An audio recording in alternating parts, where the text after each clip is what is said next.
तरसीलाती ज़र में इजाफे का रुझान बरकरार है। दिसंबर 2024 में बैरून मुल्क पाकिस्तानियों ने $3.1 अरब की तरसीलाती ज़र भेजी। शरह नमू के लिहाज से तरसीलाती ज़र में सालाना बुनियाद पर 29.3% और माहाना बुनियाद पर 5.6% इजाफा रिकॉर्ड किया गया।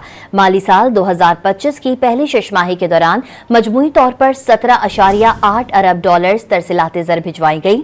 रवा माली साल की पहली छमाही में गुज़िश्ता साल की इसी मुद्दत के मुकाबले में तरसीलाती ज़र में 32.8% इजाफा रिकॉर्ड किया गया। दिसंबर 2024 में सबसे ज्यादा सऊदी अरब से $770 मिलियन से जायद की तरसीलाती ज़र भिजवाई गई। वज़ीर आज़म शहबाज शरीफ ने कहा कि रिकॉर्ड तरसीलाती ज़र पाकिस्तानियों के मुल्क कौम की तरक्की में किरदार अदा करने के आहनी अज़्म की सनद है। मईशत का पहिया जाम करने का नारा लगाने वालों के दावे धरे के धरे रह गए।